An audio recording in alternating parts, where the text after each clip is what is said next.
विजय शिवतारेंच्या संदर्भातली सगळ्यात महत्त्वाची बातमी, अखेर विजय शिवतारे यांनी आपली भूमिका स्पष्टपणे जाहीर केली आहे। विजय शिवतारे आता माघार घेत नाहीयेत।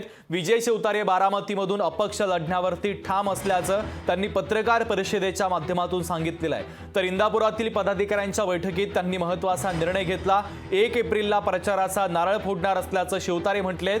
तर पवार नावाच्या प्रवृत्तीविरोधात ही लढाई असल्याचं महत्त्वाचं विधान देखील विजय शिवतारे यांनी केलंय। तर बारामतीमधून पवार पर्व संपवून जनतेचं पर्व आणायचंय असंही शिवतारेंचं म्हणणं आहे। तर 12 तारखेला 12 वाजता फॉर्म भरून सर्वांचे 12 वाजवण्याचा थेट इशारा देखील आता विजय शिवतारे यांनी पवारांना दिलेला आहे।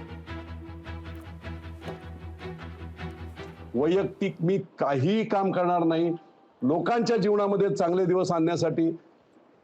हे जो बाजार झालाय राजकारणाचा, या बाजाराला सुद्धा कुठेतरी आटोक्यात आणण्यासाठी चांगली माणसं उभी राहावीत, त्यांच्या पाठी उभं राहावं, याचं कर्तव्य मी माझ्या पुढच्या काळात करेल।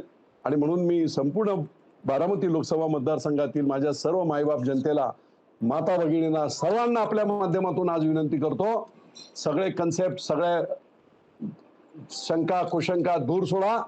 विजय शिवतारे आपल्यासाठी, माझ्यासाठी नव्हे, जनसामान्यांसाठी उभा राहतोय। 1 तारखेला पालखी तळावर, माऊलींच्या पालखी तळावर जशी माझी पहिली सभा उद्धव साहेब ठाकरेंच्या उपस्थितीत झाली होती, आज कोणी नाहीये, द्रोणाचार्य आहेत, आशीर्वाद देणारे लोक आहेत, जनसामान्यांची लढाई आहे।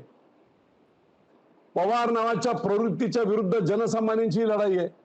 त्या स्टेजवर जनसामान्य असतील आणि 1 तारखेला पालखी तळावर हे बिगुल आम्ही फुंकू। 1 तारखेला कमीत कमी 50-60 हजाराची मॅसिव्ह सभा तिथे होईल आणि तिथे खऱ्या अर्थाने बिगुल फुंकलं जाईल। 12 तारखेला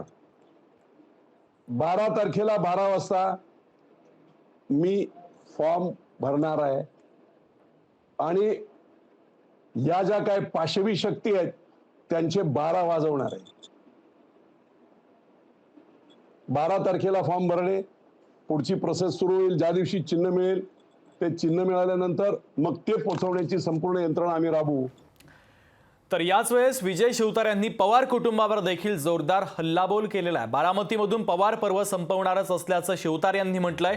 तर राष्ट्रवादीकडून राज्यामध्ये ग्रामीण दहशतवाद पसरवण्यात आल्याचा गंभीर आरोप देखील शिवतारे यांनी केलेला आहे। तर दहशतवादाचा उगम शरद पवारांकडून होतो असं शिवतारे यांनी म्हटलंय।